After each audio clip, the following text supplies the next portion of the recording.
Hello out there. Welcome back to Telling Tales. Welcome back to Wednesday Night Symbaroum. I've just realised my mic is in a different place than it usually is, so you'll have to let me know if it sounds awful. If it doesn't sound awful, I might just leave it there because it's a bit of a nicer place. Exciting starts to the stream. All right, we'd like to get into these without any further ado at the moment, more or less. So I will mostly do that. I will just remind you that we have a Monday night streams, which is called Cthulhu Master Nyarlathotep campaign. That's been going for a while now. Life gets in the way of it being really every Monday, but it's pretty regularly there. Tune in. You might be able to watch it. If not, you can just go to YouTube and watch all the previous episodes again, twice, 3 times. It's all good. There's this, which is mostly weekly Symbaroum now. The only week of the month where it's not on is when we have Thursday night Yellow King. We had the last one of those last Thursday. It was, as usual, incredibly long and incredibly grim because those are the hallmarks of that series. So there we go. We also do one-shots every now and then. It's been a long while since we did one, though, but we're planning on doing another one in June. If you're interested in voting for what that system might be, then get yourself over to Patreon. I say that, but we don't have that on the Patreon offerings yet because they're being rejumbled sometime this week. So tell you what, at the end of the week, go on to Patreon. This is awful. This is wretched. I mean, it's so bad that I can't even see Chris shaking his head at the bottom with everything I say. He's just given up in horror of this. He's just nodding now. So there we go. Even worse than usual for me. What is going on? Well, I'll tell you what's going on, and that is me introducing the Symbaroum players. Let's bring them on. Let's bring on Nodding Chris, as he's known. That's what they don't call me. That's what they don't call you. How are you, Chris? Sure. Good. Chris, I specifically did not say good. No, but I was just expressing good. Like, I'm glad. I'm glad that you're shit. No, I'm not. Of course, I'm not. Chris plays Theo. This is really plumbing the depths now. Chris plays Theo, former infantryman and town guard turned wielder of a very big spear for pay and sometimes what's right. Chris, how are you feeling, and how is Theo feeling about entering this horribly corrupt Viara estate? I'm feeling all right. Steve's feeling a few hit points shy of 100%, which would have been a good thing to bring up yesterday during the time when we were in the City of Infinite Healing. But I think I'm quietly confident we'll be all right versus one horse. I mean, how bad can it be? Sure. I mean, it's a bull, but yeah, absolutely. I mean, that's scarier than a horse. Yeah, it's just livestock, isn't it? I could beat a bull. I could beat up a bull. Chris channeling every man on Reddit briefly for a moment. All right, let's bring on John. John plays Arendar, last noble scion of Housedar, duelist and cat fancier. John, how is Arendar and you feeling about the VR estate and this terrifying apparition that's just burst through the wall? Arendar is feeling like this is a very bad place to be, but also a whole noble doing what's right, yada yada yada, white meat baby face stuff, you know. Yeah. But he's also feeling slightly safer than he otherwise would because he remembered he has a magic ring, which might help a bit. John is feeling like I definitely couldn't take a bull in a fight. You're not feeling like you could punch out livestock? I don't think I could take a bull in a fight. I don't think I could wrestle a gorilla, and I definitely couldn't beat either of the Williams sisters in a tennis match. Right. Just covering all the ground there. The thing I loved about, because we are, of course, referencing that poll that turns up from time to time in various places. The thing that I thought was amazing on it is obviously there is that weird upper echelon who thinks they can take a gorilla and a chimp and a wolf and all these things. But like there's also that really low bracket where like it was something like 20% of adult humans don't think they could take a cat or like a goose. You know what I mean? And it was just like, because the question wasn't, will they fuck you up before you kill them? The question was, will they kill you in a fight? And they were like, no, I can't take a cat. And it's like, okay. I mean, I feel like have a little bit of confidence, you know. I mean, a cat does have small knives attached to it. I'm not entirely sure how, but I'm not saying any one way or the other. Regularly restrain my cat for trips to the vet and medications. I'm fairly sure. I don't know how a goose could deliver a killing blow unless it had a knife. No, I don't think a goose can kill a human unless. I think the best way a goose could kill a human is by being dead and falling on them from a great height. That's about all I can think about. That could work. Yeah. Speaking of geese falling on people from a great height, here's Stephen. Yeah, well, it's, in keeping with the rest of the quality of tonight. Stephen plays Alindra, former Templar turned cutter-up of things for pay. Stephen, how are you feeling about the Viara estate and Alindra's chances therein? There was like one aspect of last session that absolutely struck cold fear into my heart, which was you revealing that this session we were going to learn like a new spicy enemy keyword. Mm-hmm. Mm-hmm. And those have never ended well for us. Yeah. I'm at least mildly worried that about 20 minutes into this session, we're literally going to need a do-over. Yeah, well, I mean, if it's a TPK, then it's a TPK. Like campaign over. We can do what they do, right? We can shutter the channel. Yeah. or we just do the whole like it was all just a dream. Yeah, but the whole campaign was a dream, and we start a game of paranoia, and it was those characters' dreams. I like paranoia. I'm into it. Yeah, let's do it. And we've got Sam. Sam plays Askarai, Changeling, Ranger, Scout, Archer, horrible burst DPS machine. Yeah, Sam, how's Askarai feeling about doing the good scouting by immediately getting surprised by a bull bursting through a stone wall? I mean, bad about that part, but good that he's a character that fights from range as opposed to the rest of the party. Seems like a great time to not be in melee. Yeah. Although I do resent the fact that we've become bullfighters. That seems, sure, of all of the depraved things we've done, bullfighting a new low. Absolutely. Okay, so you the quickest of campaign of session intros. So you've been investigating the Starfall over the Cathedral of Martyrs and following many tracks on who did this awful thing, who conjured up this ceremonial magic, this forbidden ceremonial magic, destroyed the cathedral, killed lots of people, and caused general disaster in Indaros. You followed up a storyline relating to the prisoner under the cathedral. We won't delve into that now because it might not, be terribly relevant for this session. You've also sort of identified that the probable person behind it is a person called Artel, who has a history of this sort of thing.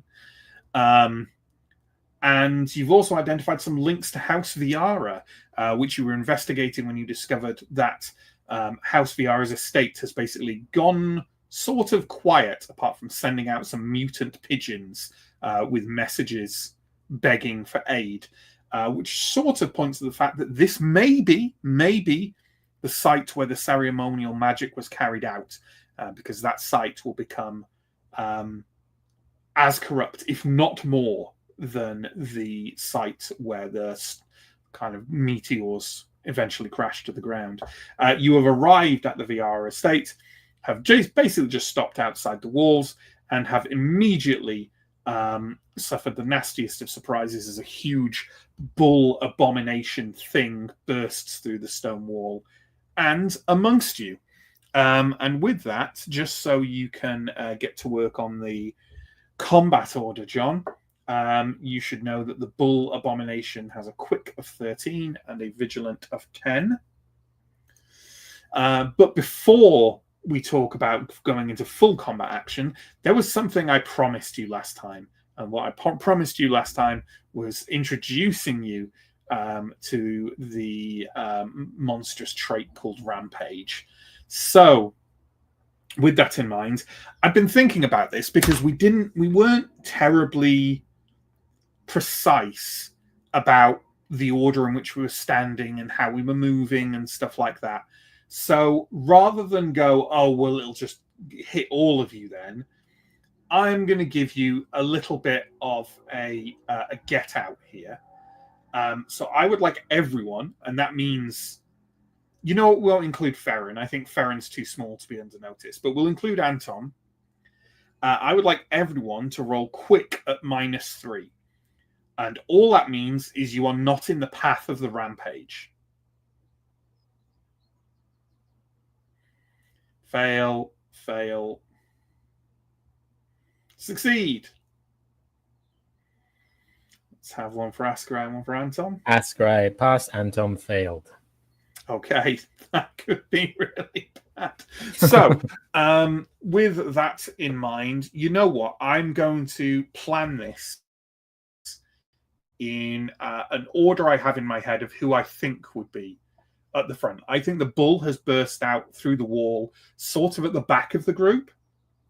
And I think, correct me if I'm wrong, Anton would be, out of the three of you who are in the path of the rampage, that's Steo, Elindra, and Anton.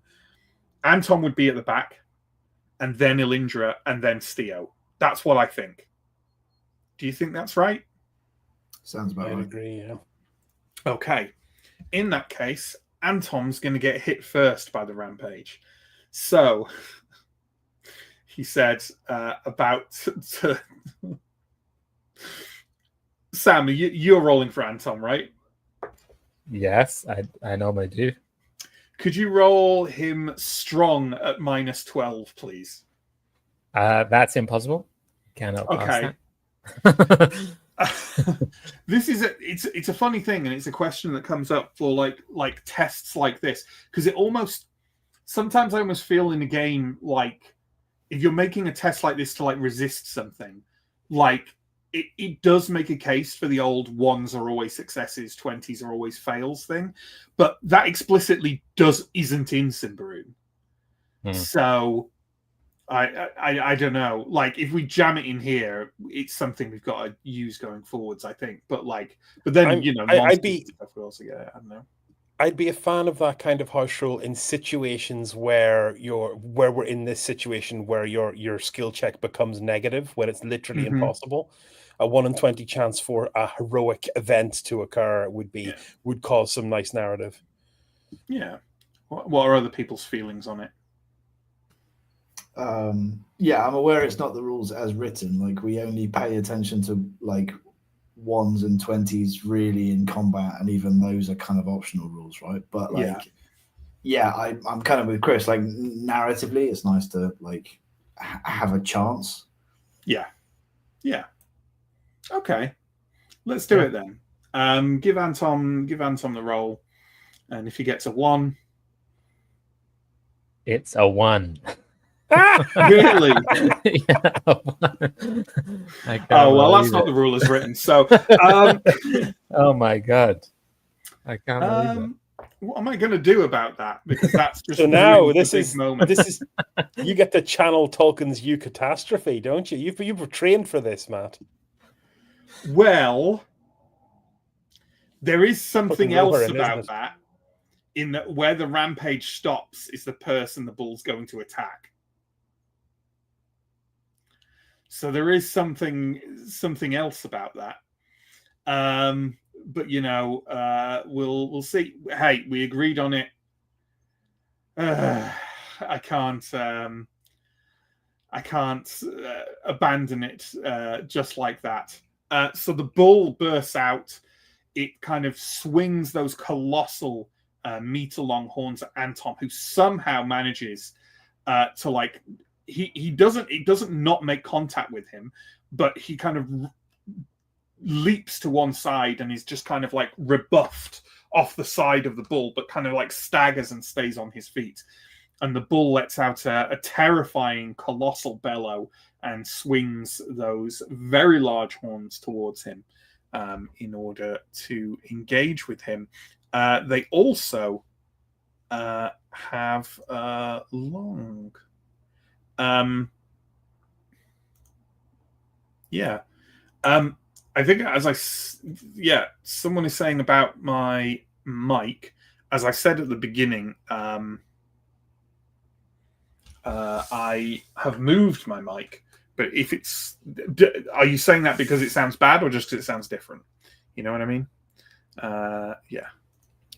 It sounds a little bit like it does when your mic swaps back to the other mic just before we go live, which it does sometimes. Okay. It is not. It is the right mic. But I will move it back in front of me. I'll mute myself while I do that. Now is the only opportunity we're going to get to say bums. You can say it if you want. That's fine. Okay. All right. See, here's my thing. The bull's ambushing, so it gets an action as well, right? So, and that was rampage is a movement action. It's not a combat action. So now it gets a combat turn. So you may have regretted it pulling up on Anton there. The horns also have long. So could you please roll Anton's defense at a -6? Okay.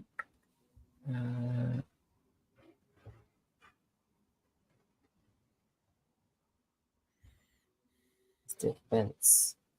Okay. He needs a 1 again. That's a 7, which does not pass. It does look like a 1. It does look a bit like a 1. Okay. Feel free to roll his armor, please. I'm wondering whether to give him a free holy aura, not holy aura. Blessed shield. Blessed shield. Would he have put on the blessed shield at this point? I don't know. We didn't say he did. So I think not. So it's an armor roll, please. Okay, that is 1d4. He gets a 2. That's 11 damage then. I believe that. I think he literally has like he has 10. He has 10. Yeah, which is the least you can have. Okay, so Anton goes down. We do have a rule that player characters can't die unless the player is here. So we will just. That's not the rule I thought you were going to invoke at all, but fair enough. Oh no, just the rolling to die rule. It'll be next turn anyway. So, but we do have that the thing that I'm not. It's probably come up before, but I don't kill player characters if the player's on here. That would be very disappointing. So there we go. That's the bull's action. Askarai, you're probably quite surprised. Very surprised, I think is fair. I'm going to shoot it with armor piercing. That seems likely that it's going to be quite tough. I'm going to try and shoot it with armor piercing if I have a shot on it. Do you have your bow out? I mean, it doesn't matter because you're not taking a movement action anyway. I think I probably would do at this point. Yeah, like you're approaching the boundaries. I feel like it would be a safe bet that you'd all have your weapons out. Yeah. Okay. Okay. What is the roll for the bull? It's you're rolling at a +1. Okay, I'll also use Hunter's Instinct on it. Gain a second chance. First one is a 20. Second one is a 4. So it hits. Okay. And it ignores armor. yeah. What's the damage? 7 damage. Okay. That's certainly a number. So you, it's kind of roaring and tossing those horns about, and as it's doing so, you try and get a good arrow lodged into its throat, and it's quite difficult to tell where its throat actually is, because obviously the bulls this size, I mean, it's even larger than it was before it was corrupted, have those kind of like, hanging sort of jowls underneath their necks, and also now those jowls are covered in blackened fur, pus, and blood, so it's quite difficult to tell where to actually shoot for, but certainly the tone of its voice slightly shifts from having an arrow where you put it, so maybe it's gone in a good place. You can't really tell. It looks like it could take a bit of punishment, you know what I mean? So yeah. Is that your usual place in the turn order, John? Has Aaron shifted somewhat? Aaron has shifted because I have quick as now an exceptional attribute. I have quick as an exceptional attribute, which goes up, which means my initiative goes up. And I actually spent those points ages ago, and we've had so many combats since I did it, and I forgot that that's how initiative is. Well, there we go. I mean, most of the time you'll just be ahead of Alindra, rather than ahead of a creature. But still, Askar, are you doing anything with your movement? None of you are very far from this thing now. None of you are engaged with it, other than Anton, because that would feel cheaty. But you're not far from it. You're probably only maybe 3 meters away or something. I think technically Anton's no longer engaged with it. No, technically, no. I think maybe I'll move slightly like laterally, sort of around to try and maintain a clear shot if other people engage, but I won't move particularly far.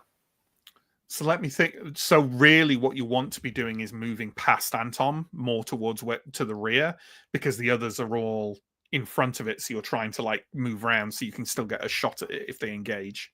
Yeah. I don't know how successful you'll be with one movement action on that. I'll think about it when we see what happens. So Arendar. So could you remind me with long, is it an automatic free attack? No, that's it. That's Polar Mastery, not long.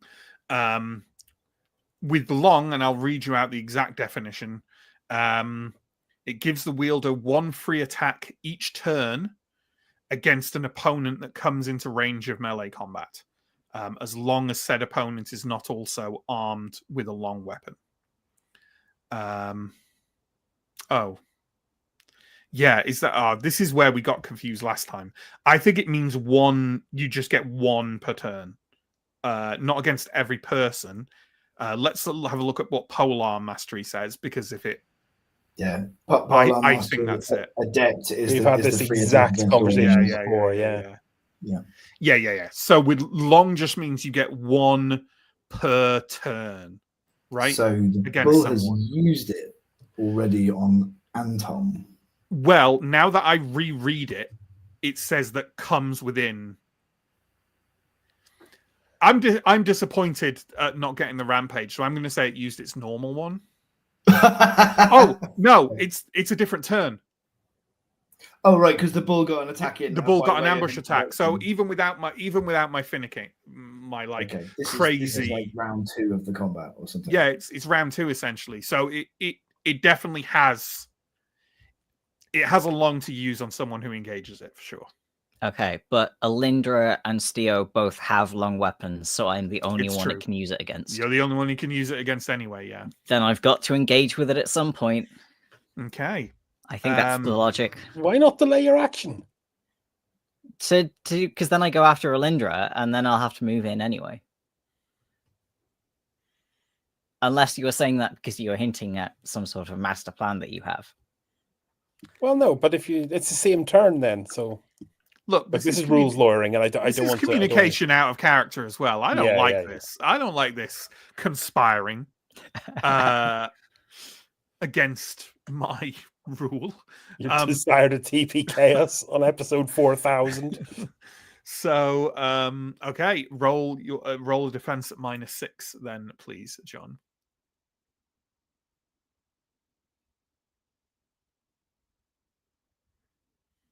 That is a fail. Don't forget the XP reroll. I'm just saying, just any chance to leech you all of your XP. You know what I mean? I think I have under even odds to hit it successfully, so I'm not gonna reroll that. Okay, I'm gonna regret it, but I'm not gonna reroll it. Okay, then roll your armor. Okay. Bye, guys. 9. Well, that's good. That's good. In which case, you only take 4 toughness. Oh. So you do manage to get within range of it.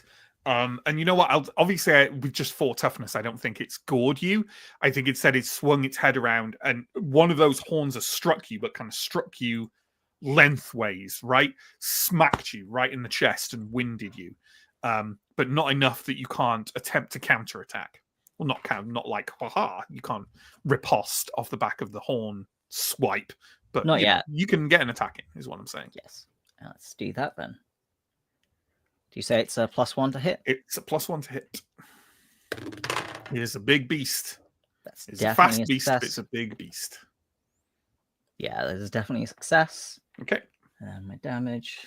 Now remind me, your hits don't ignore armor, do they? No.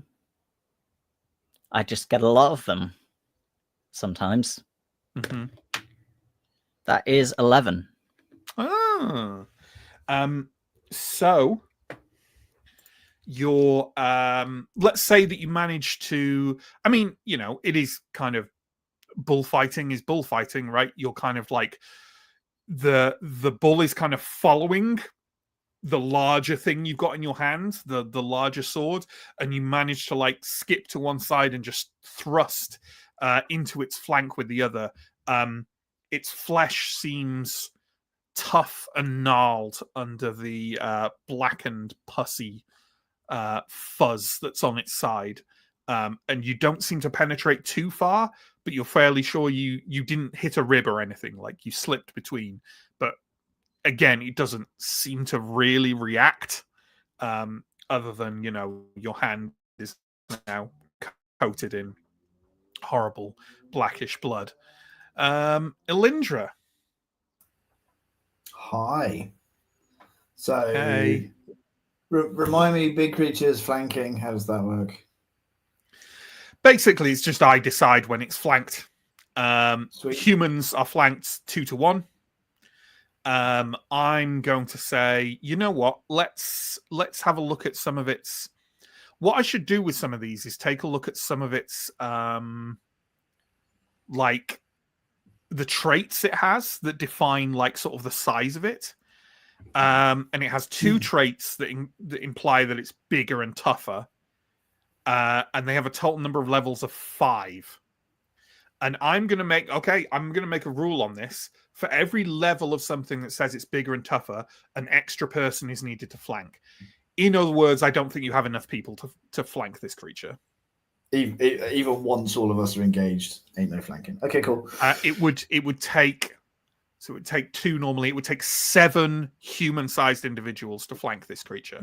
Damn. Okay, cool. Well, that's just me making that up on the fly. I don't know. Yeah.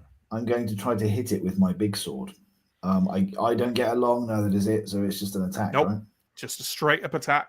So give me a roll +1, please. That's a success.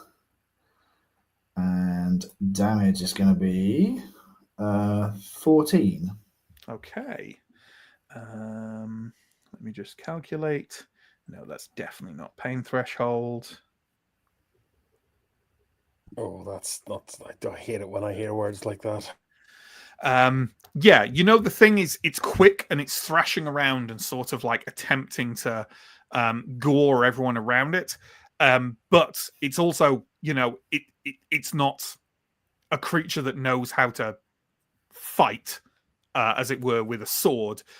So you manage to kind of like duck under the horns, step to one side, and bring your blade down in a great two-handed sweep at its neck, and it carves into the neck, and there's a spray of sort of thick bile-like fluid over the front of your tabard as you do so, and you hope for a moment you've kind of cleaved through most of its neck, but it pulls away and it's making a very aggravated low groaning noise, but it's definitely still, it doesn't seem to have particularly slowed down. Okay, then. It's made of some stern stuff. Farron. Is Farron engaging with the bull? Well, it doesn't have its long attack anymore, so yeah. It doesn't, no. It's gonna jump on it from the back. Okay, yeah. That's how Worry I'm it. going to- Yeah. So, yeah, attack at +1. Let me Farron just- takes down the bull. Just with a... Let me. My God, was it accurate? +1. Miss. Okay. Yeah, Farron attempts to leap on its back and is then just sent kind of like flying off by its the thrash of its huge rotund body. Lands on his feet and is fine, but still. Okay. I was gonna mention something there and then I got... Oh yeah, a cat wouldn't worry. Not as in, anxiety, although that cat doesn't do much worrying. It's to do with the shape of teeth. It's fine. They've got long, pointed incisors, which means they kill by stabbing into a particular area, not by like tearing and like a dog. It doesn't matter. It doesn't matter. They have the head shake, which is supposed yeah, to but that's break the not neck, but... like, I don't think that, but they wouldn't do that on something big. No, that's I don't true. think, you know what I mean? Like a dog's trying to tear chunks off and, it's working as part of a pack, right? So it's trying to death by 1,000 worrying flesh rips, that old saying. Anyway, we're on to the bull. So, what the bull is going to do first is rampage. So, it's going to charge at... Ascarai has moved round. Ascarai, would you say that you're further away from it than Steo now? Because I'm assuming you're trying to gain a bit of... And you said you moved behind it, and it's kind of... It's made an attack at Arindar. Yeah, okay, yeah. It's charging at Steo. This means, as I've described it and as I have it in my head, that the rampage is going to hit. It'll hit people in the order that they've hit it, right? I'm not going to count Farron. I don't like it. It would probably fucking auto kill him. And I described him on his back, so it's fine. It's going to hit Elindra first, then Arindar, then Steo. It's not going to hit Ascarai. So, with that in mind, Elindra, could you make a strong test at -12, please? -12. Out of everyone, you might make this. Yeah, so Elindra's strong is 15, so I need like a 3. Mm-hmm. That's a 20, which is the opposite of a 3. It's not it's not like an attack, so that's not going to have any more impact for you. No, so. But it's about as failing as fails get. Yeah. So armor roll. You do get an armor to protect. That's nice. Arm is a D10. 6. Okay. So the creature impacts into you about as strong a blow as anything you've ever felt before. You're sent reeling, but only a few feet, and crash to the ground prone. Just take 2 toughness. Oh, So it could be a lot worse. That was gentler than I thought it was going to be. Arendar, you have an option. Enemies with the acrobatics ability can choose to defend with quick instead, and thereby dodge. But if you do that, basically, if you defended with strong and successfully did it, the rampage stops there. If you do it with quick, the rampage does not stop there. It carries on, but you don't get hit. I mean, I don't think you're going to do it with... What's your strong? 10. Yeah, I mean, you're 1 in 20 chance of doing that. And your quick is 16. So, that's a 1 in 5 chance. That's a lot better of you not getting hit. So, I assume we're doing quick. Yes. Mm-hmm. Although my quick is only 14. Oh, because you got 16. exceptional, I assumed it would. Okay, well, that's a 1 in 10 chance then. So it's double the chance of the other one. Yeah. So, yep. Okay, go for it. Okay. It's a 1 or 2. It's a 3. Brutal. Brutal. Yeah, right. Armor roll, please. Okay. 9 again. That's good. So you know how to fall. It's the whole thing of acrobatics, right? So even though the blow again knocks the air out of you and sends you sprawling to the ground, again, you're prone, it doesn't cause you any toughness. Ah, cool. So that's good. Yeah, the damage you take on the rampage is not the attack damage. It's a separate. That would be brutal. Yeah, that makes sense. Yeah, oh yeah, 13 would be pretty bad. It is doing the maximum you can do with a rampage. But not that. Steo, strong check from you, please, at -12. Does this count as an engagement, though? It's got long horns. So do I. Yeah, I know, but long cancels out long. Okay. So again, well, hang on. Is it? I think it's a 1 or a 2. That is neither. That's an 8. As your strong 14. No.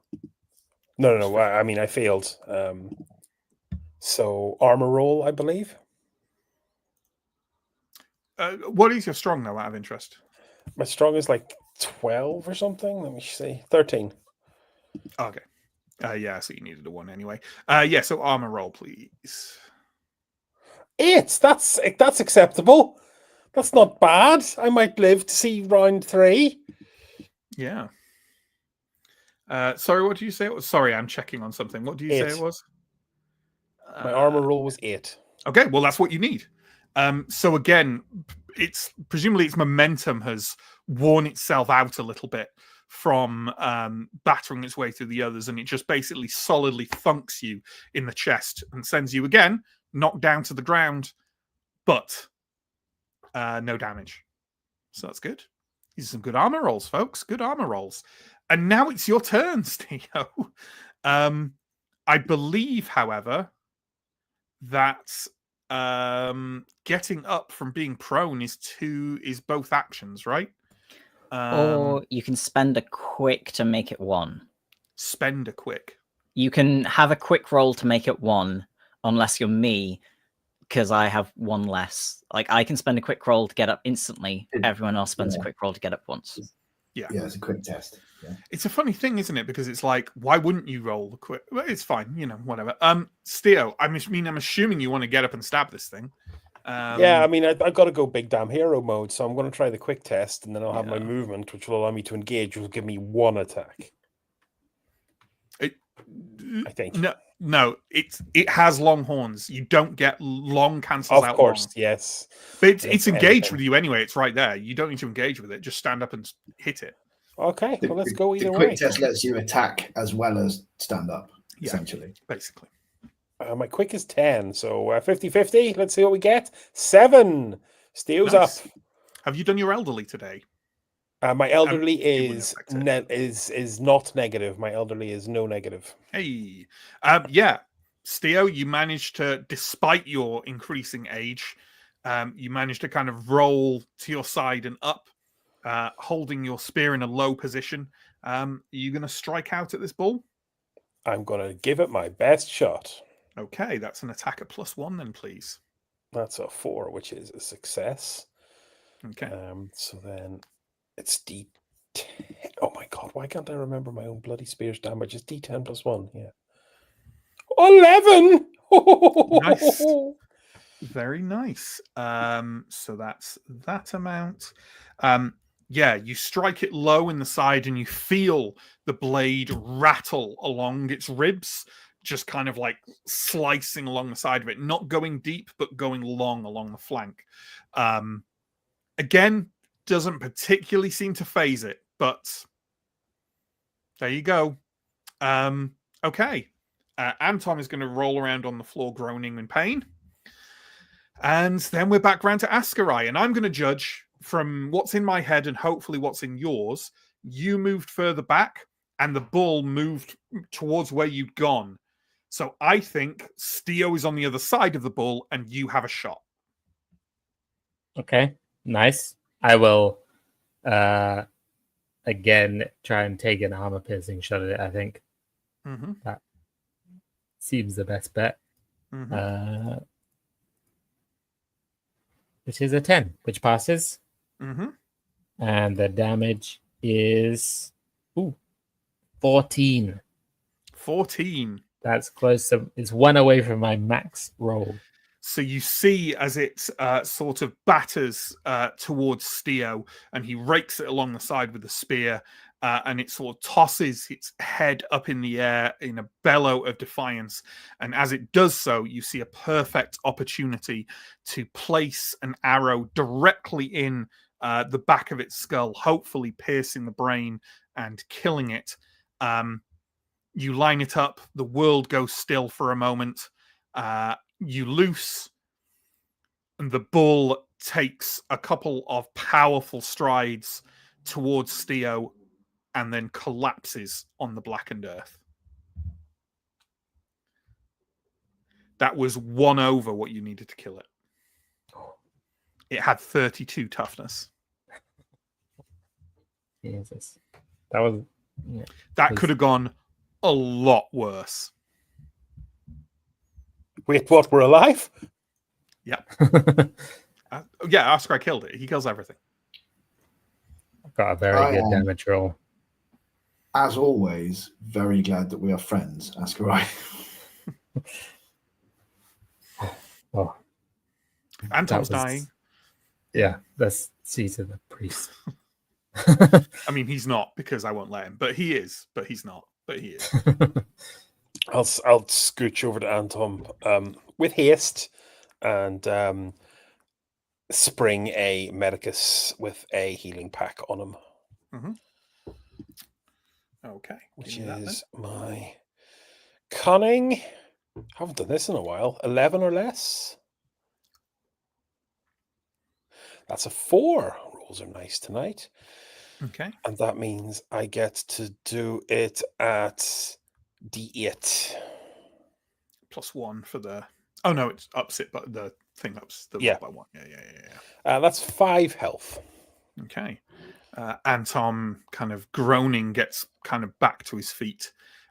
His collarbone and his chest already kind of welling up yellow and black. Well, we can't even rely on keeping the priest at the back anymore, can we? What is this? I mean, it's a bull, but this is not like a... It's an abomination, Askarai. I mean, we know what we saw at the cathedral.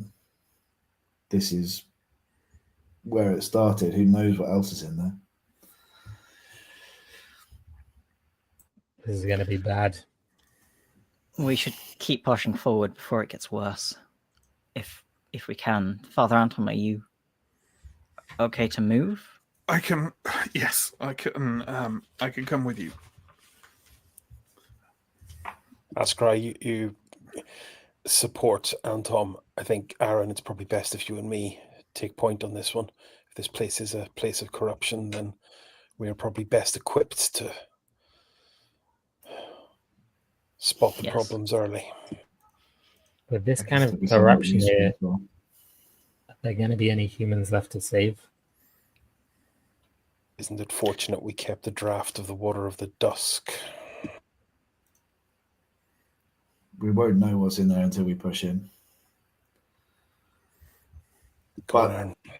if any of us don't see tonight, it's been a pleasure working with you.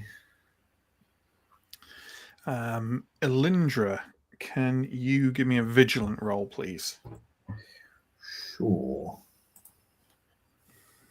Yes, I needed a 10, I got a 2. There, you can feel the edge of something just past this this large stone wall in front of you. Something kind of hanging still and buzzing in the air that is capable of reforming and warping the very fabric of your being. You are definitely aware that this is a place of deep and mutagenic corruption. Okay. This place is profoundly corrupt. I think spending time here, just that, will be dangerous. If we're going in, need to go quickly. In, out. Don't stop. What is our objective? What are we trying to find? What are we trying to do? When will we leave? When we find someone from House Fiara? If we find Artel, I guess, but he's unlikely to be here. Yeah, well, we're looking for Count Viara and Count Brago if we can find him, and Artel. And presumably any other, servants or guards or whoever has managed to survive in there. Yes. If Yeah. Any survivors, so long as they're not going to slow us down, we need to do this quickly. Mm-hmm. Okay. You can try and open the iron gate and get through there on the wall, or you can just step through the hole that the bull left. Gonna step through the hole. Okay. Everyone, when you step through, you can feel the thing that Elindra described to you. I've literally used it in the last 2 streams. Once when I was just talking about corrupt areas last time post-stream, and once in the Yellow King I made a similar comment. But you feel as though the air is passing through your molecules. Like the entire environment is somehow slicing through you, but not leaving a wound. It is deeply unpleasant. Yeah. For whoever you choose, Father, now might be a good time for a blessed shield and whatever else Prios can do to aid us. He nods, and Sam, go ahead and make your rolls and do the picks. I should actually change that, actually. I don't think Aaron, Darren, Theo do quite feel that. I think you feel a prickling on your skin. And I'm going to say your iron rings get slightly warm.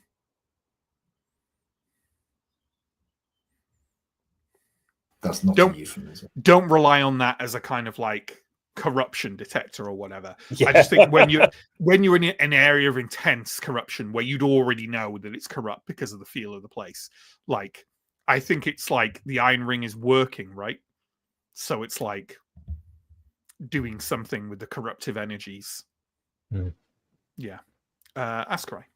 Anton, he makes his roll. He's going to choose himself, and I don't know who's most injured. I mean, tell you what, because Mike isn't here to pick, shall we literally always just put it on the person with the lowest toughness in the group? Yep. So all 4 of you reel off your toughnesses left to right, please. So John first. 11. 10. 13. 15. Ascarides. Okay. Halfway take that. Ooh. Okay, there we go. So let me describe the landscape in front of you. Now that you've stepped inside, first of all, a broad thing. I did describe it towards the end last time, but let's go over it again. So everything around you is blackened as if burnt. Everything, all vegetation, the earth itself, all man-made objects have like this veneer of charcoal and ash over them. On top of that is a thin layer of snow that has come down, and in fact it is still coming down. There is snow twinkling down through the still air around you. Once you are inside the walls, there is something additional. The light dims. Prios above you seems to fade slightly, as if under kind of cloud cover, although there isn't anything there. It's as if the air has become thicker, swollen with ash or corruption itself, and you're moving through like what seems to be a kind of very dim twilight. You can still see, but it's not easy. Ahead of you is a wide stretch of an estate. There's a pathway leading forwards by about, let me try and roughly calculate that, maybe 180 meters or so, with woodland on one side and open grass on the other. Then there is some kind of, I think, did I describe that there's a watchtower? What looks like a watchtower last time? I can't remember, but if I did not, there seems to be a watchtower. A very basic one. It's like, I did describe it because I described it like a kind of fire tower, right? So it's basically a room on top of large stakes and foundation in the ground that's raised up above the woodland. You can also see that there is a light inside the windows of it. Further on from that, by another 60 meters or so, is a much lower inner wall, more like a fence, really, beyond which is what seems to be kind of like some kind of elaborate garden. And then beyond that is the large Viara residence. You think there's more to it than that. You can't see like beyond to like it's near water and you can't see beyond to a lake or a river. But it's too dim to see further than that, right? So yeah. I think that is it. Yeah. Also, actually, on the right, the grassland before the fence, there are what appear to be stables and a large sort of skirted area, presumably for the horses in the stables. You can't see any horses. Could I attempt to do a witch sight roll with a view to trying to identify where shit's the realist? No. Okay. I don't think so. No. I think that's too much precision for witch sight. Okay. And I think it doesn't really work at a long distance because it's not entirely based on sight. I think it's more, being proximate to things and kind of sensing them, and it's interpreting itself in your mind as sight. You know what I mean? Sure, yeah. It's to see the dominant shadow of a creature, location, or object, but I guess dominant shadow implies overall vibes rather than homing beacon. Yeah. Okay. Aaron, I don't know much about these fancy estates, but I also can't think of any reason why they wouldn't be doing the ritual in the main mansion.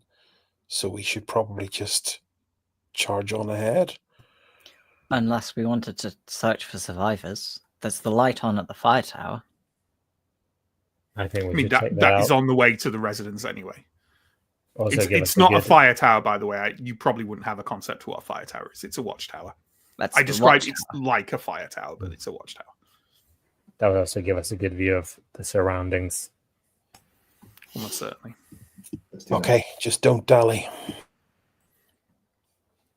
Okay. So you make your way down this path between the woodland and the grass, further towards where the watchtower is. It looks to be maybe roughly at the center of the entire walled-off estate. It's about 15 meters high. When you get closer, you can see that it has a roughly 5-meter stone base that appears to have been constructed in the days of Lindaros, if not earlier. On top of it rests a 10-meter high, newly built wooden structure with a top platformed room that seems to provide a clear view in all directions.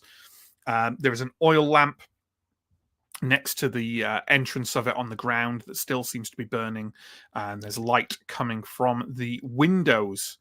As you get closer, you can also hear an odd kind of heaving, grunting noise coming from somewhere near the base of the tower.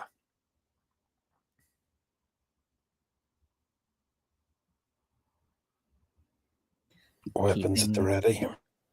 Yeah. I don't know if you fought in the war, but the chances of survivors are pretty slim if the wicked magic was this powerful. All of the people with you are too young to have fought in the war. Anton's old, wasn't he? But also not that much of a soldier. Anton's in his 30s.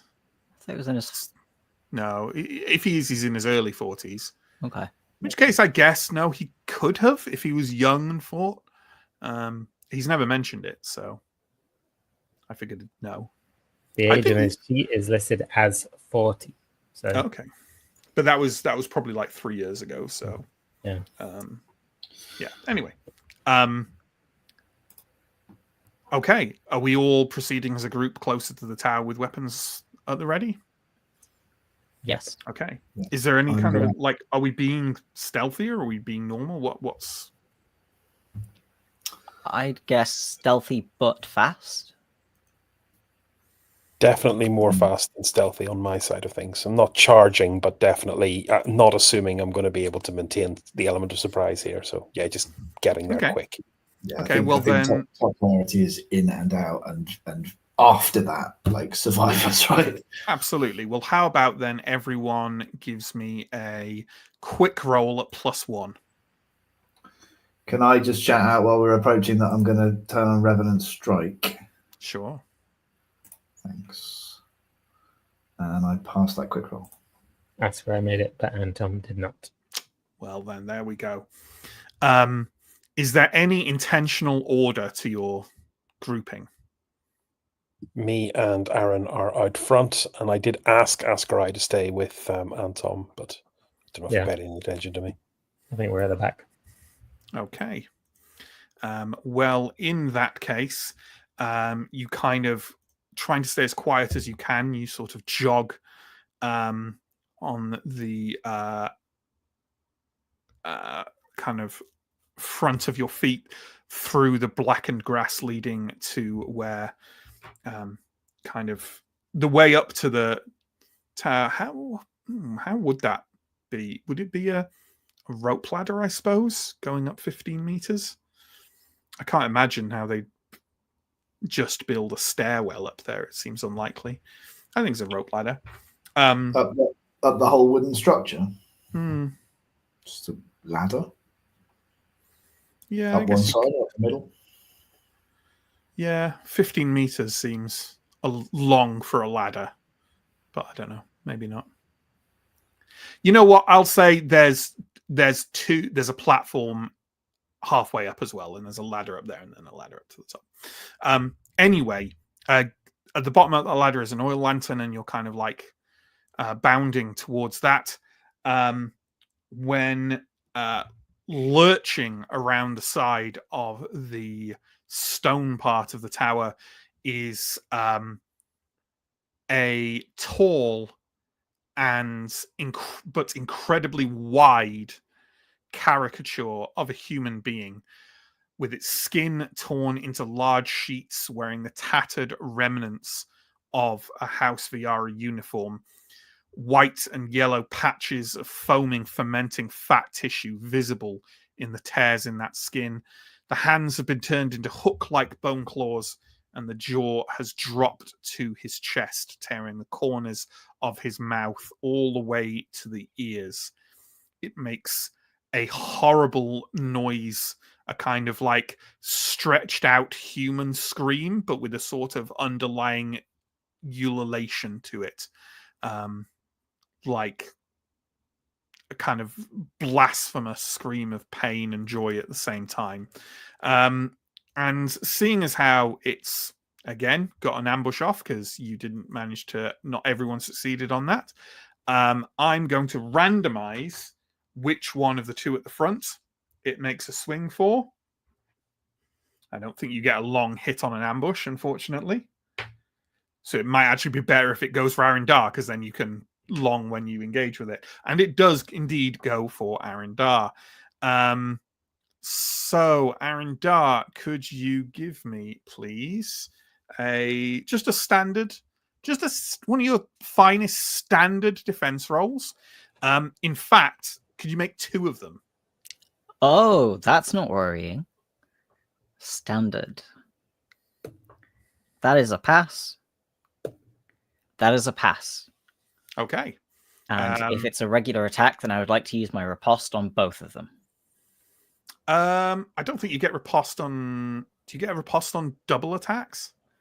Let me double check. I mean, I doubt it says it, but like... I have it written that there is no limit on the number of free attacks I can get per turn, but I don't know if that's... Like, I know, if it's yeah, I just one don't know if a attack double that attack hits twice, it's then I called don't a double think... attack, And yeah, I right? think it'll be 1. Yeah, it's one attack action. Yep. That hits twice. Mhm. I'm gonna... Hey, if Symbaroum lawyers out there, correct us if we're wrong, but I feel like a double riposte is giving you... I don't know. I just don't like it. So there we go. Yeah, well, those bone claws swung out for you but didn't connect, so get your attack in back. Its defense is an awful +8. Okay. So... It barely target seems 20... in control of its own body. I had a target of 24, and I rolled 12. But that goes the other way, right? If you'd rolled 20, it would have been a miss. Yes. That is 9 damage. Okay. Let's do the 9 damage thing. So that's that. Okay.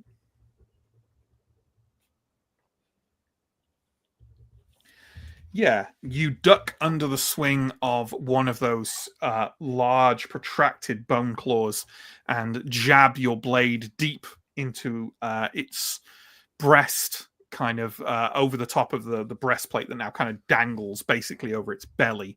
And the blade sinks in and comes out. It gives a one of those horrible screams again. And could you give me an armor roll, please?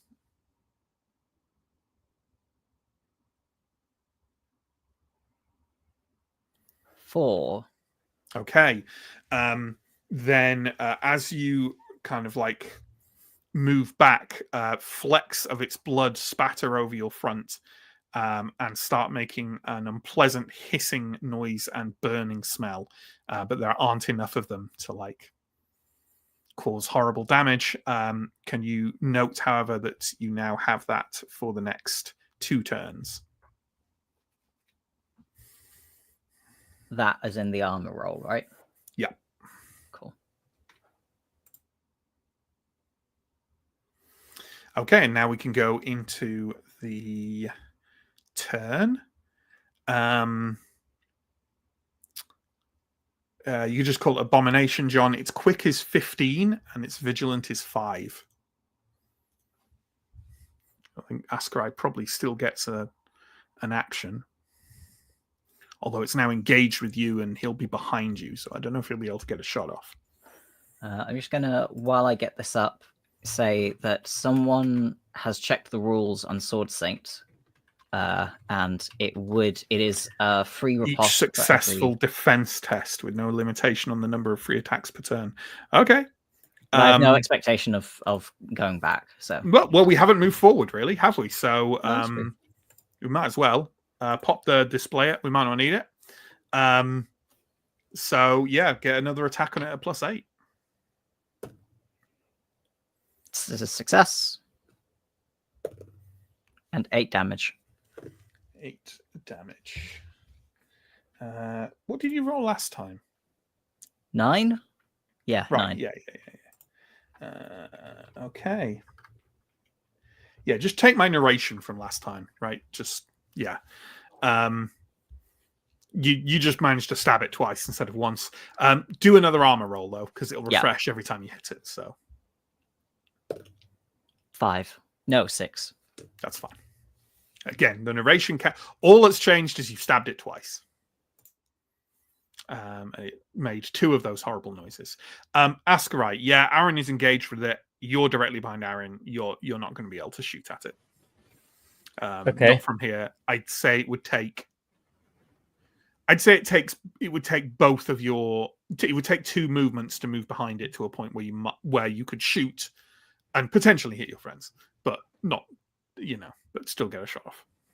In that case, if possible, I'm gonna just drop my bow and pull my sword and hit it with a sword. Mm-hmm. It's a movement for you. Do you have quick draw or anything like that? I don't think I do.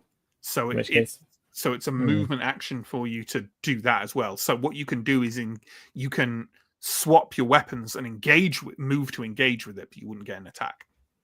You're still an extra body, and it's going to. I'll tell you now. It will require 4 people to flank this. If I couldn't hit it anyway, maybe I'd just move. Sure. So you're just going to circle round it, hopefully far enough to get an attack next time. Yeah. Okay. Yeah, you can do that. As you do so, give me a vigilant roll. Okay. That is a 7, which passes. Okay. You notice movement up in the tower. Okay. Seems you can't promising. You can't tell from what currently, but at the windows, you're fairly sure you see movement of some description. Okay, Arundar is the only one still engaged with the abomination, so it's going to try and hit him again. 2 defense rolls, please, which may as well be signing his own death warrant, I think. 1 pass. 2 pass. Okay. Well then, why don't you roll to hit a +8? There's a success and 8 damage. And a success with 10 damage. Okay. You plunge your sword into the beast another 2 times. And incidentally, before we do anything else, have 2 armor rolls for you. Yeah. Oh, that's only 2. Okay. And the next one? 5. Okay. You feel a nasty burning sensation on your shoulder for 1 toughness. And you're going to have to roll that again twice, unless very quickly. I think there is, in fact, a thing for getting rid of acid. I think it might be a quick roll to kind of basically wipe it off on the ground. Let me try and find the rules for that. It might be under the acid blood stuff. Okay. It requires that someone spend an action and make a successful cunning test.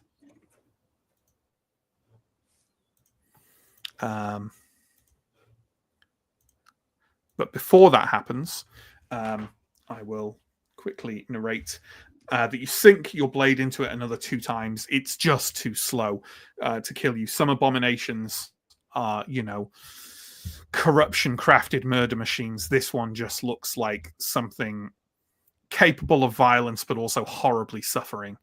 And it sinks to the ground first on one knee and then face down.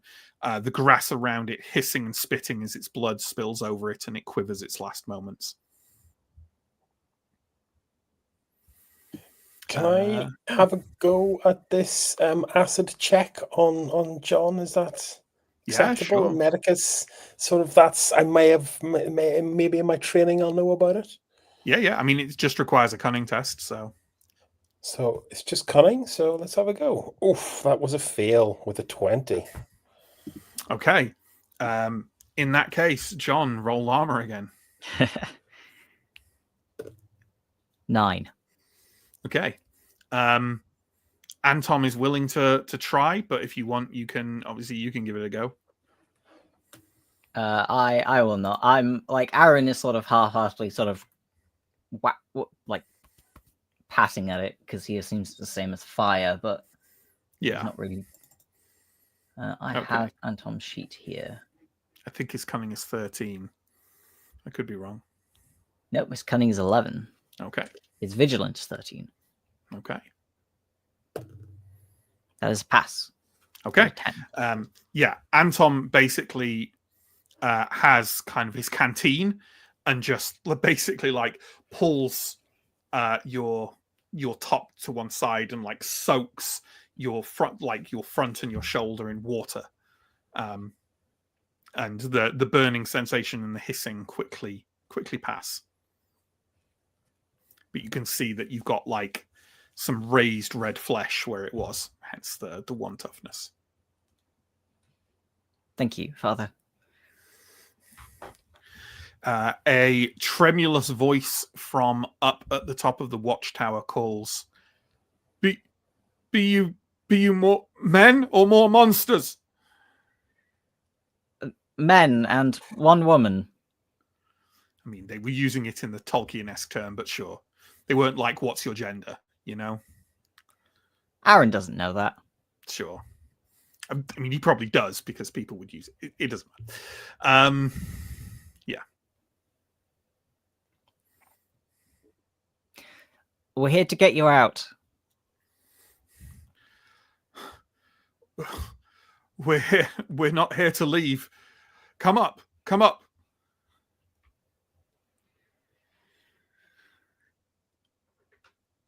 I think we should. All of us?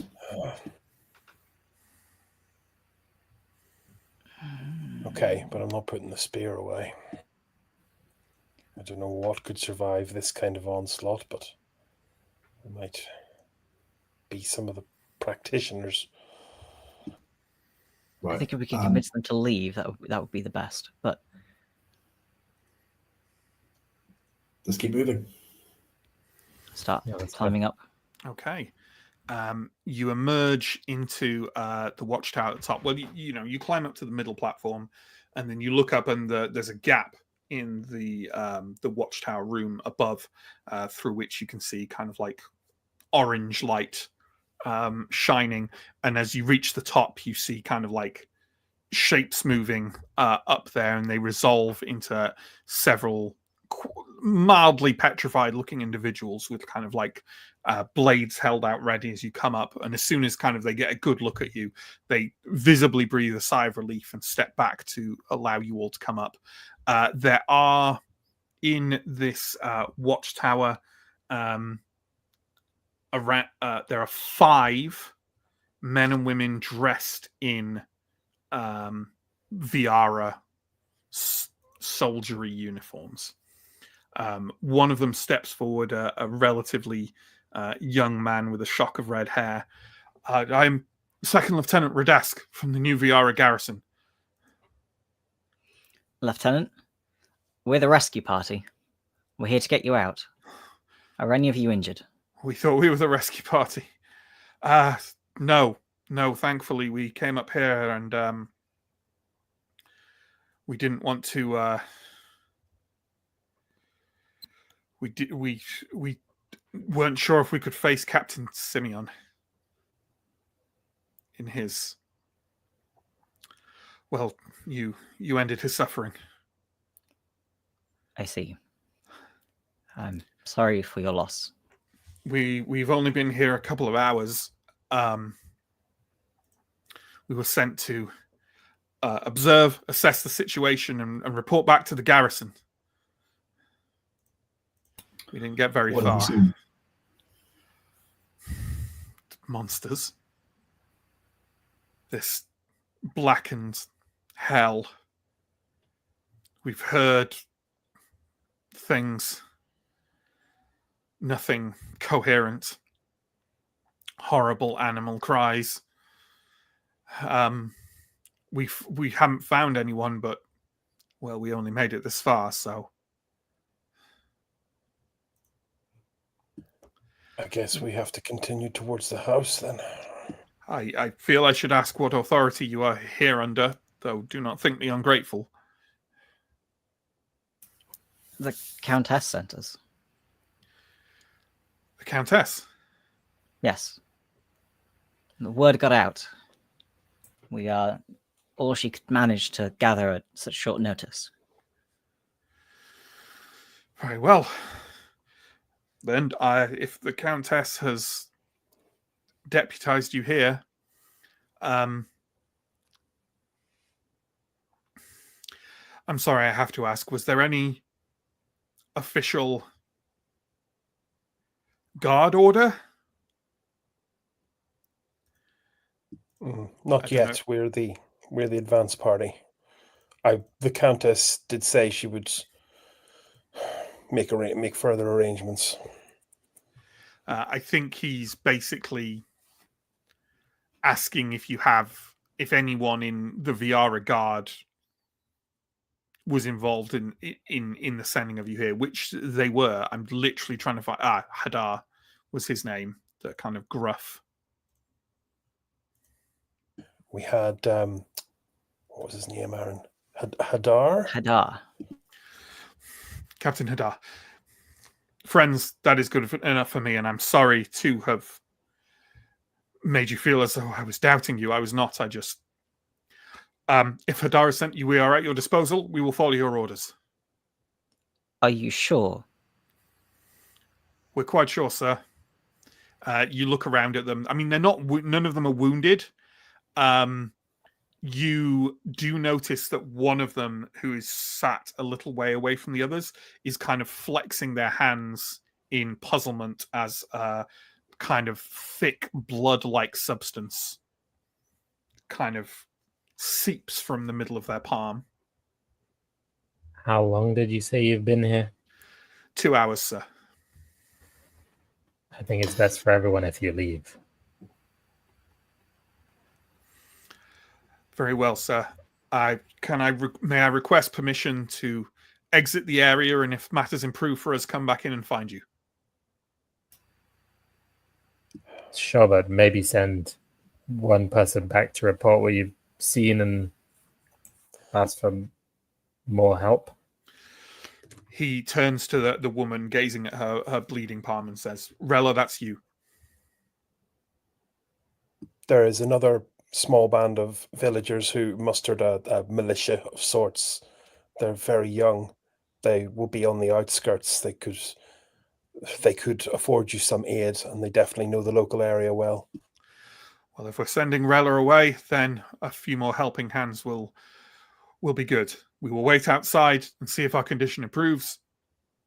And if it does, we will come find you with this militia. Good. Are there any arms in this watchtower? No, sir. Only what we carry with us. Yes, that's fair enough then. It is a good view from these windows, sir. I can recommend getting a vantage over the area for whatever good that will do you. Thank you, I Lieutenant. wish we were here sightseeing, but thank you. Radask seems keen to get his squad down and out of the property, and giving another thanks, they all start descending the ladder. And you can look down and you see them jogging quite fast to kind of try and get outside the walls. I hope, but age requires that I counsel. We may face them again before the day is out, and they may not be themselves. Maybe you haven't fought this kind of sorcery before, this kind of darkness. Guard your hearts. That's why we sent them away, right? Because we Fingers don't want crossed them we on got our here backs. on time.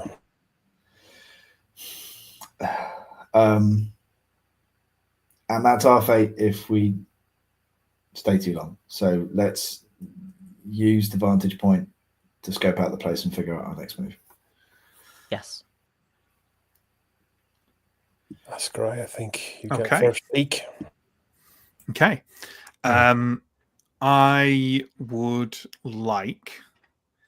Let me think about this a second. I am going to ask for. Let me think about what you might and might not be able to see from here. Yeah, okay. Let's have an escalating series of challenges, shall we? Because I think that's kind of fun. Ascarai, or in fact, everyone who wants to look out of the windows, I want a vigilant roll from you, and I want you to tell me how many successes you get from like a normal vigilant roll. Let me analyze for a second. So like a normal, if that's a normal one, and then that, sorry, I'm trying to count up to 1, 2, 3, 4, 5. Yeah, okay. So yeah, vigilant rolls, and you will get an extra piece of information for every like extra point you get. You know what I mean? Like you'll get all the information if you roll 5 under your vigilant. Let's just say that. But then scales. So we'll see what happens. Ooh, I this failed. started good. That's where I passed by a lot, and Anton passed by 1.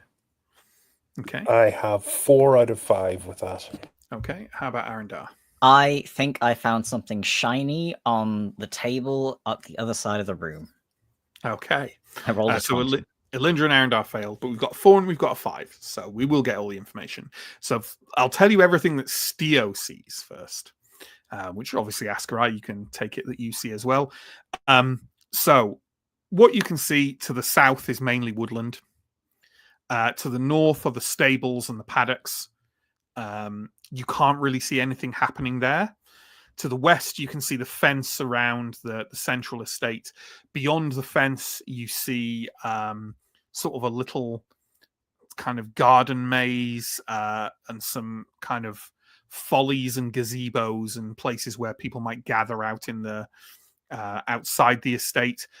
You don't see anything particularly remarkable in those. You see the 3-story villa itself, which even at this height is kind of like significantly blocking the view directly behind it.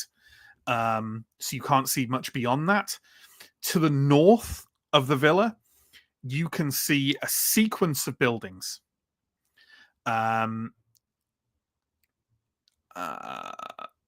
You can see what looks to be perhaps a barracks, almost directly to the north of the villa. Beyond that, you can see what look to maybe be kind of quarters. You're not sure, maybe guest quarters or servants' quarters.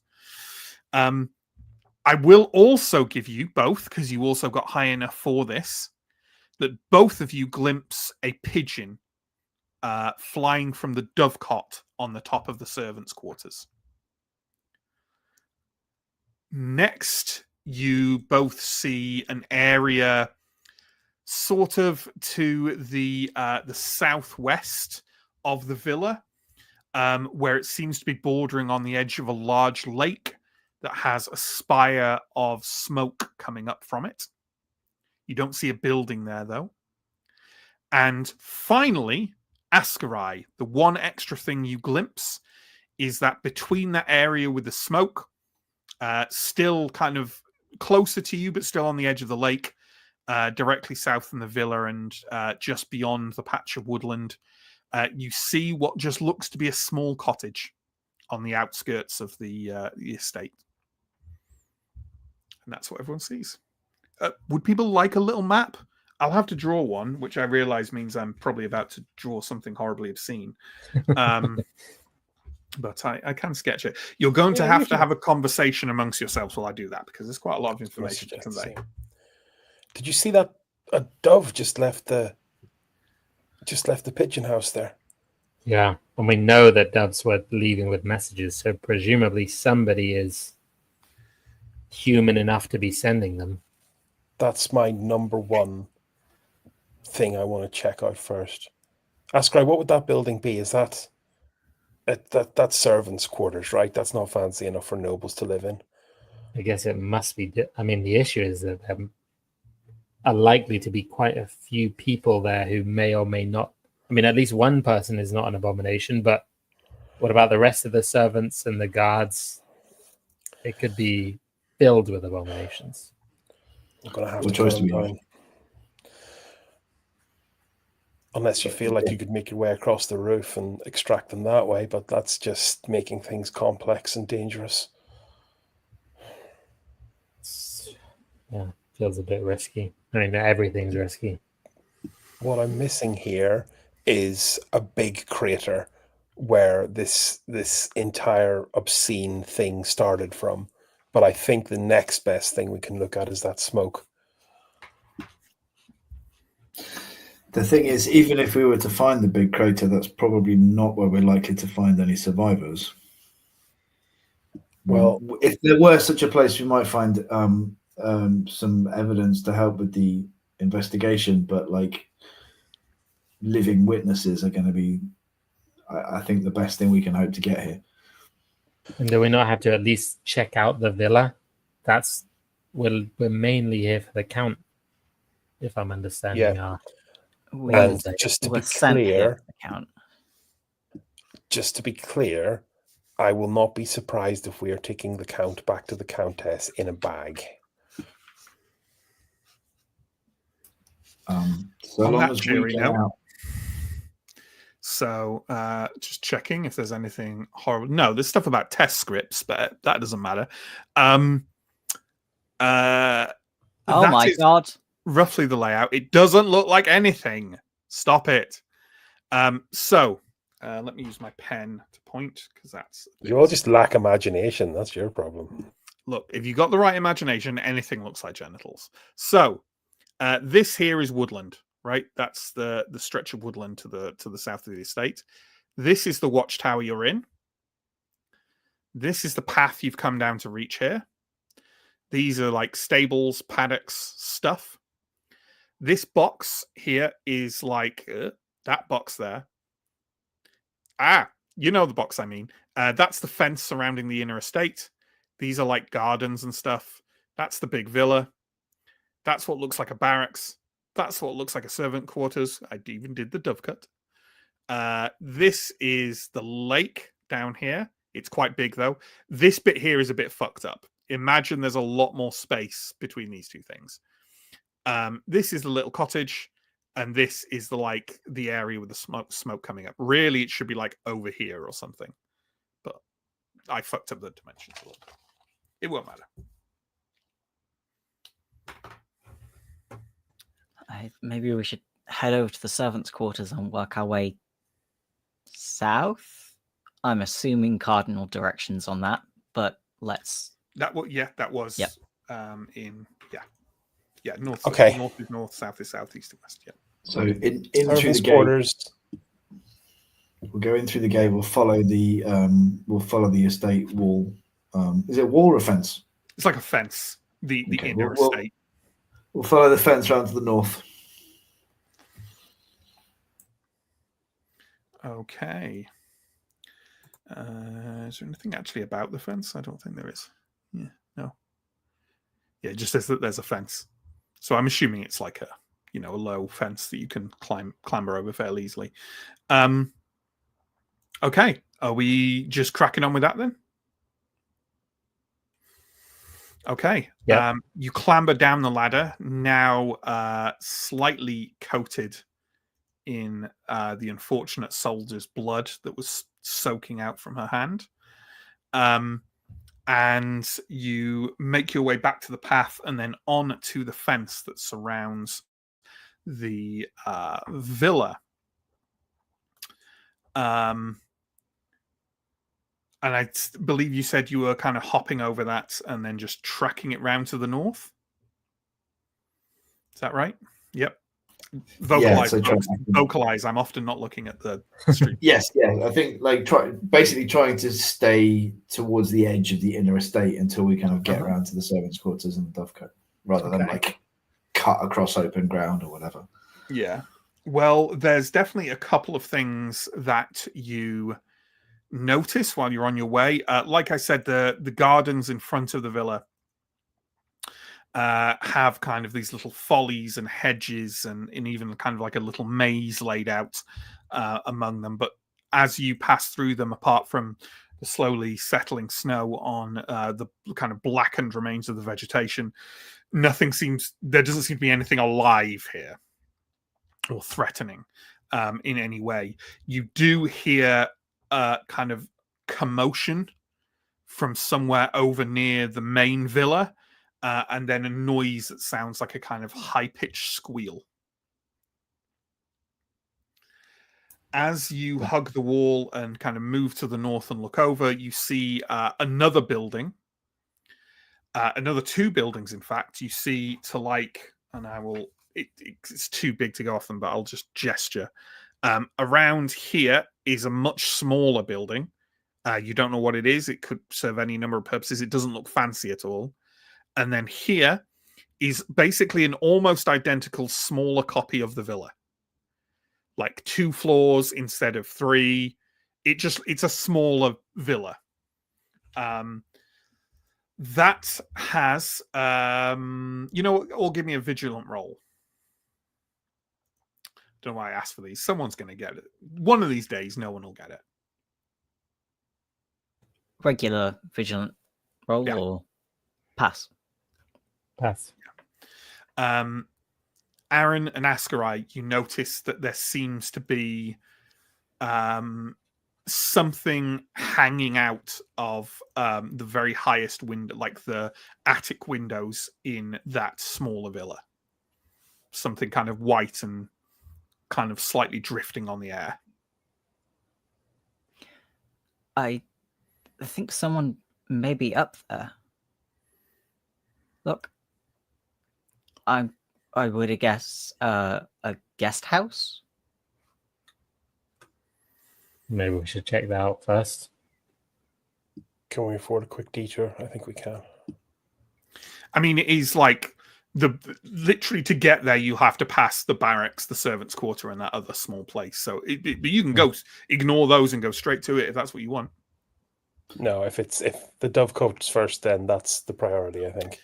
Well, the barracks are first, but the servants' quarters will not be far behind.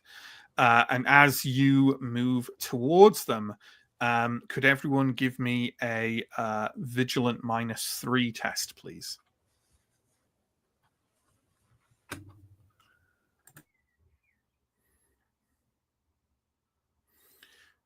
Nope. Ascarai failed, but Anton passed. One day everyone will, and I thought it was about to happen. Anton, Ascarai was told to stick near Anton, so Anton will tap you on the shoulder softly Ascarai, and point up in the air directly over the villa and say, "That seems unusual."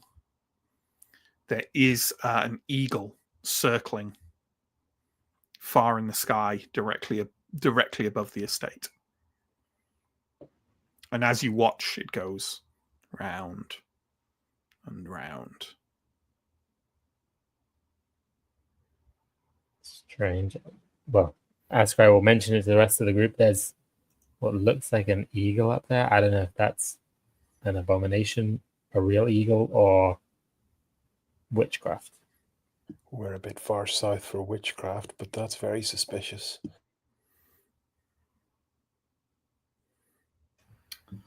I guess we keep an eye on it. Yeah, I'm going to keep moving. Yeah. Okay.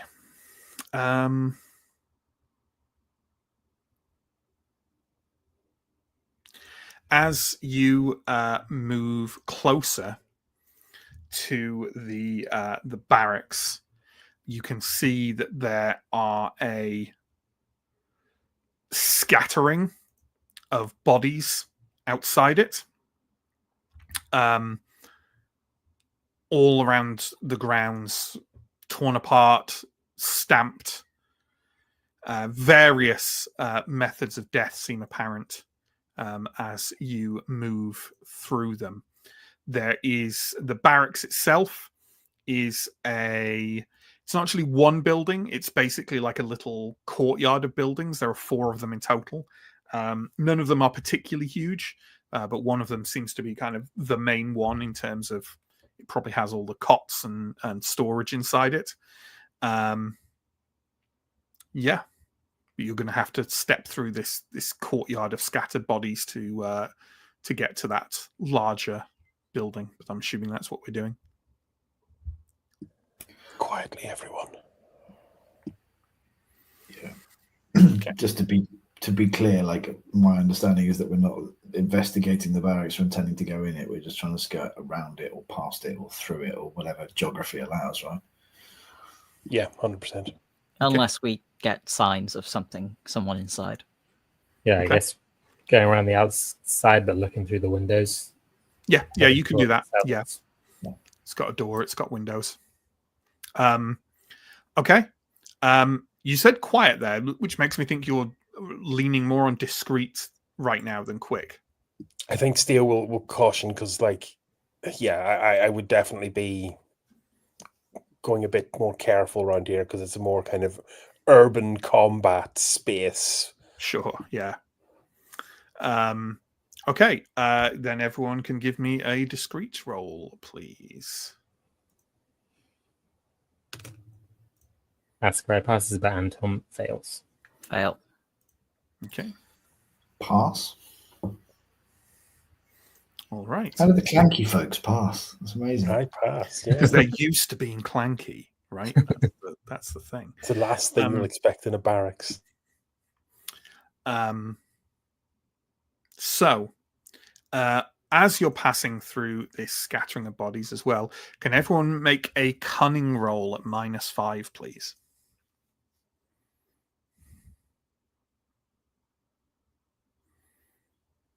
Roll a 1. Oh, I did pass after some mathematics. okay. And Asker did as well, clearly. So there we go. All 3 of you see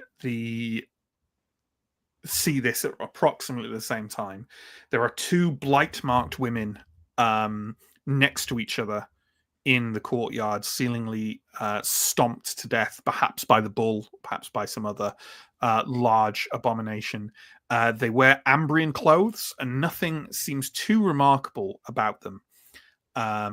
Until as you pass, all of you at once clock the outstretched arm, the exposed wrist, a crown wreathed in thorns tattooed on the inside of it. Oh, well, that connects some dots, doesn't it? I think it just makes more dots. The Northerners were assisting. Okay. We'll talk about this over a pint if we make it out of this place. We'll press on. Okay. You skirt around the barracks. Give me a vigilant roll. Pass. Okay. Rob another one. Everyone that passes is fairly sure there is no signs or sounds of anyone alive inside the barracks. It looks to have been big enough for quite a few individuals, maybe 30 men or so. It seems empty and quiet now. Head passed on to the servants' quarters. Okay. So the servants' quarters are a long house. It seems to have some extra kind of rooms built on the end of it at some point. And there is a tower at the end that rises 2 stories above the roof ridge, at the top of which is the very recognizable, wall of a dovecot. Do we know what those look like with the lots of little holes on the side of it? Like a beehive for birds. Like a beehive for birds, as you say.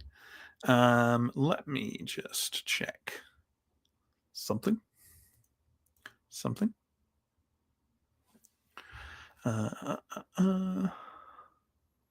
Yeah. So yeah, the longhouse is there. There are further bodies scattered around it and inside. Yeah, but there's kind of nothing else to significantly notice about the exterior of the servants' longhouse, which you are fairly sure it is now. Yeah, there are some windows leading to the inside, but obviously you've got to get flush up with it to do that. Yeah. Head up and just like look in the windows, because presumably there is some door that we can identify as being like the one that is nearest the dovecot. Yeah, definitely. For if sure. If there's windows between the door and the dovecot, that's where I'd like to look. Are we still attempting to be quiet? Yeah. Sure. Yes. Okay. Yeah, I think so. Then a discreet roll from everyone, please. Ninja failed. That's great. And Anton both passed. Okay. I pass. And I failed. Okay. So that's 3 pass, 2 fail. Yep. Yes, you arrive flush with the wall near the dovecot, and you look through. You can see a relatively large room that looks to have maybe used to be a workshop of some kind, a place to practice kind of the crafting necessary for maintenance on the estate. It is scattered with a number of particularly sort of bloody, torn apart bodies in a very unpleasant fashion. There's a far greater density of bodies in here than anywhere else you've seen in the estate. You can also see on the dovecot side of the room a little spiral staircase leading up towards the dovecot tower. This isn't the entrance, by the way. You'd have to go to the main doors a couple of rooms down. Yeah. The dead bodies, is it clear how they've died? I mean, they've been torn, sliced, stabbed. Like it looks out here. There is more kind of like trampled type of bodies. In there, they look more regular wounds, I suppose, or certainly more like wounds you're used to seeing being delivered. Okay. That's a bad sign. I think we still have to head to the dovecot. I've just connected some dots. The Northerners, the new Queen in the North's people, the crown of thorns. I bet you that's the witch that's running the eagle up there. We're being watched by unfriendly eyes. That would make sense. I think we ought to check this, but then maybe we should go back and check those bodies if they have anything on them. Okay. As we approach the door, I'm going to reactivate Revenant Strike because I presumably would have had to put the sword away to climb up the tower. Sure. I would like another discreet roll for everyone because you had a protracted conversation. I'd also just point out that Revenant Strike requires a scream to activate, so the discreet roll might be interesting. That's true. Do you maybe want to leave it then, if you're trying to be? Yeah, okay. All right, giving yourself a very small, relatively small damage boost as opposed to stealth for the entire party seems like a no-brainer. Yeah. Typical Alindra. Who am I to judge?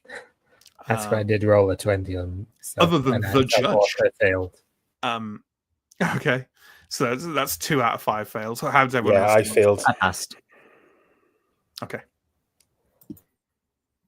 So 3 fails, 2 passes. Okay. So we go over to the doors to the longhouse, which are closed. Are we going to attempt to open them? I'm going to see if it's locked. Yes. It is not locked. Can I listen at the door before I open it? Absolutely. Give me a vigilant roll.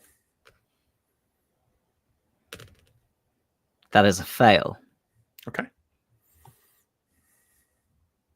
I hear nothing, so I open the door.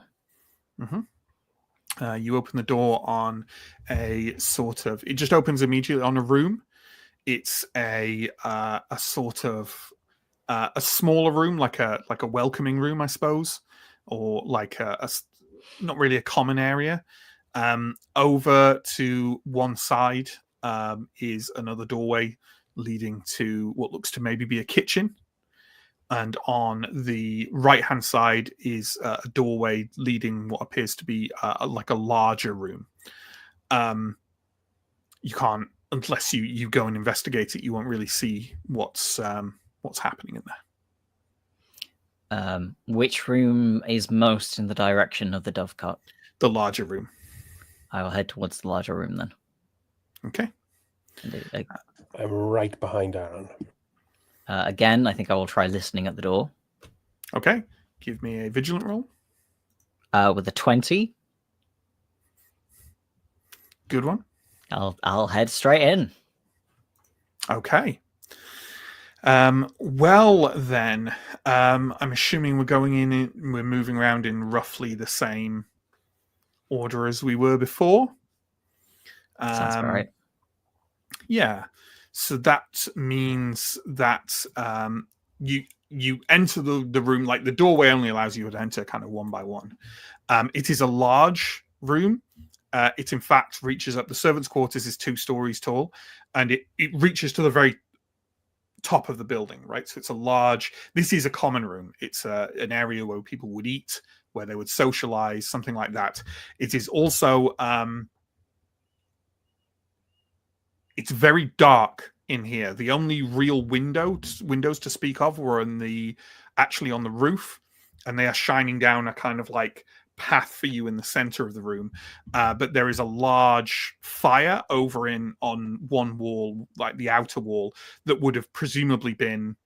Actually, no, it'll be the inner wall that will presumably have been lit, all if not some, if not all of the time, with the chimney running up from it. And it is now dead and still, and the expanse of the room means that it extends to very deep shadows on the side. Elindra, you would be in the middle, wouldn't you? Yeah, I think so. Yeah. Okay.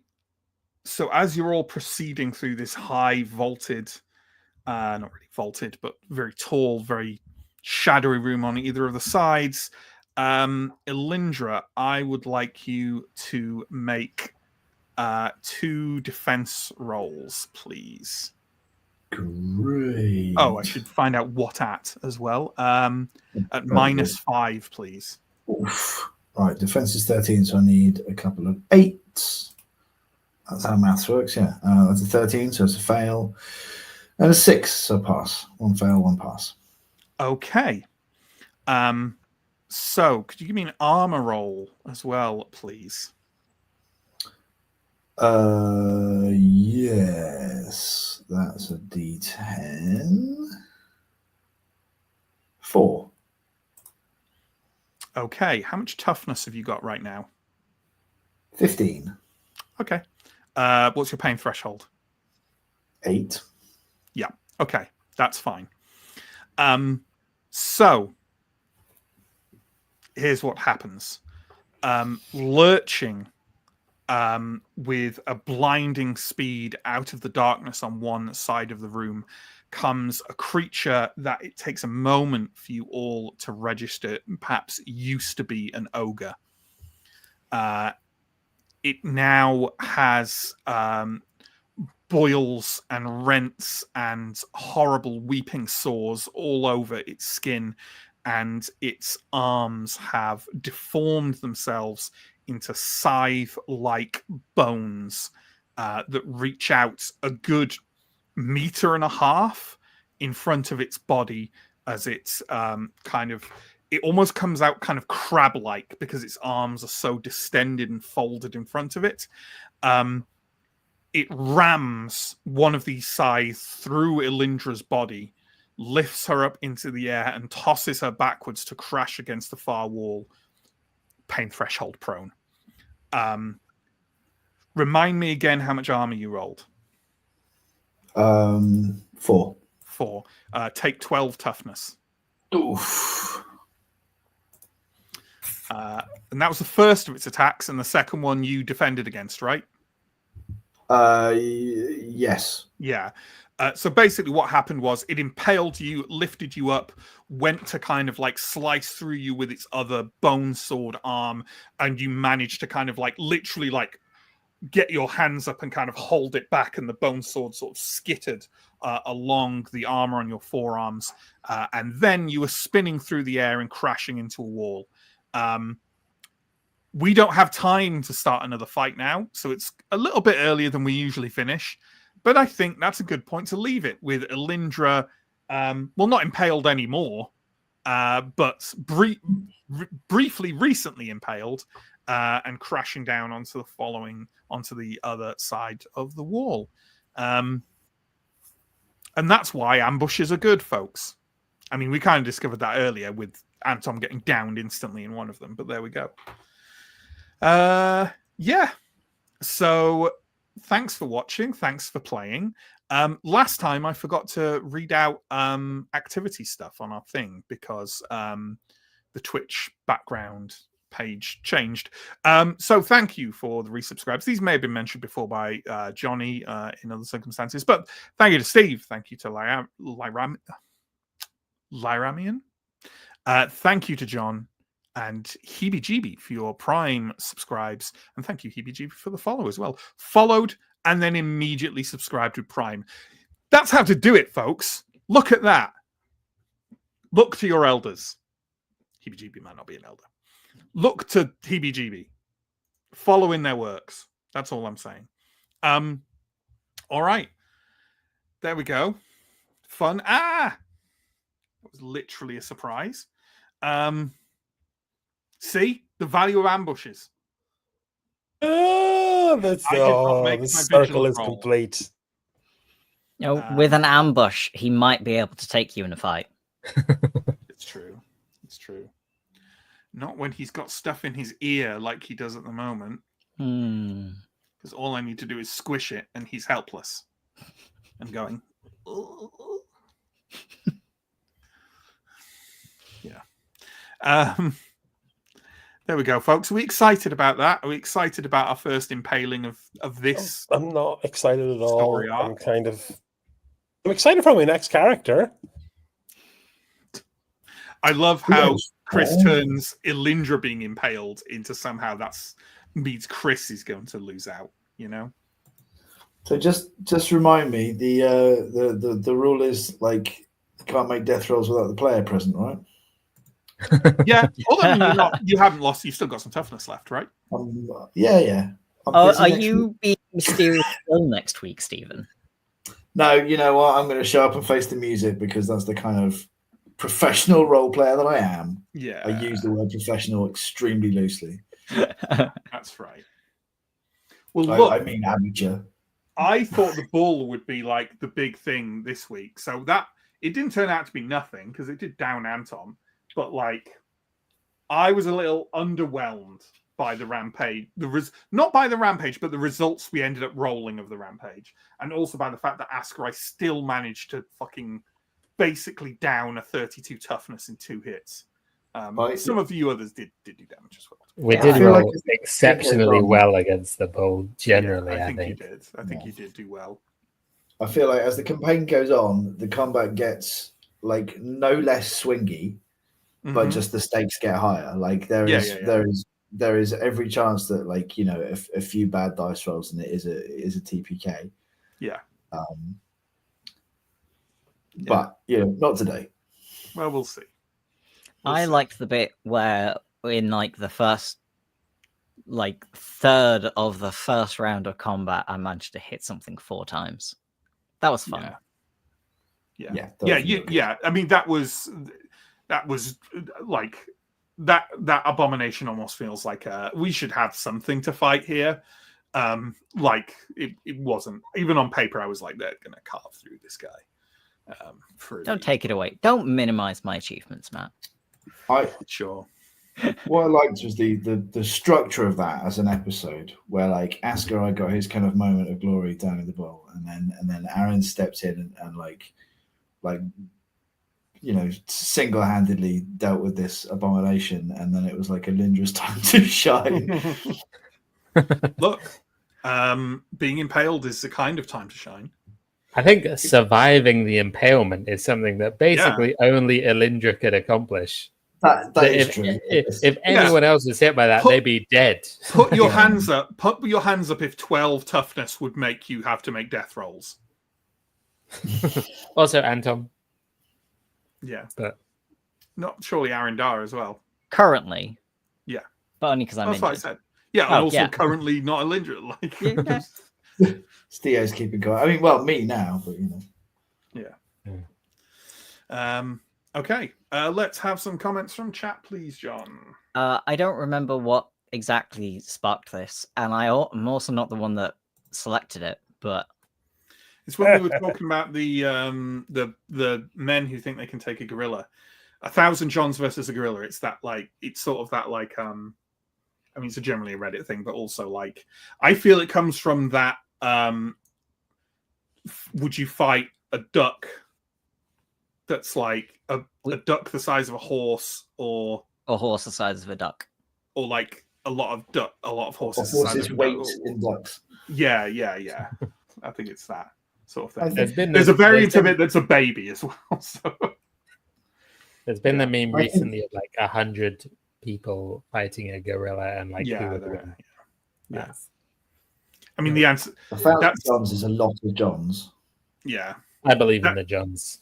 It is. I don't. I've seen that meme doing the rounds, and it is a very silly thing because, again, I feel like I'm going mad when I read Reddit and just have like all the people going like the gorilla would take 100 people.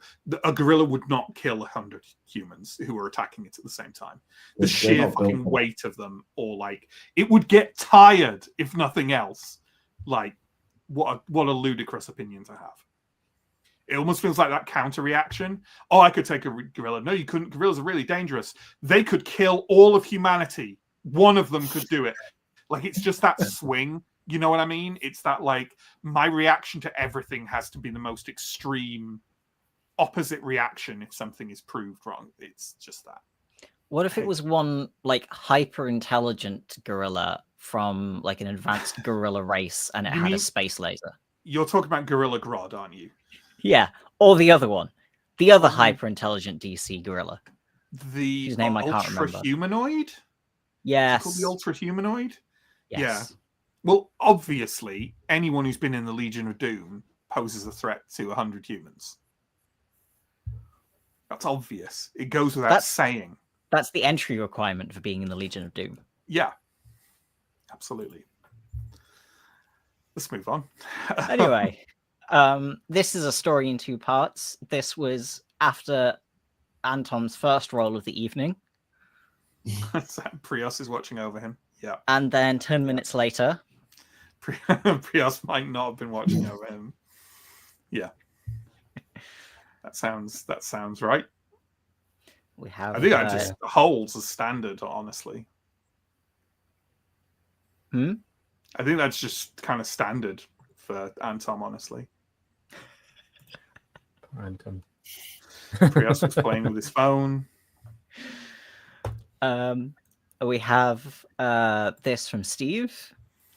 We don't hear the word ululation anywhere near enough. To the point where, as I said it, I was like, I hope I pronounce this right, because I'm not sure I've ever said it out loud. It's one of those Lovecraft words that I really like. How is it that you said it? Ululation. I think I say ululation, but I don't know. I don't know either. You may be right. Like I say, I don't think I've ever said it out loud before. I'm basing my conclusion on nothing, so. Yeah.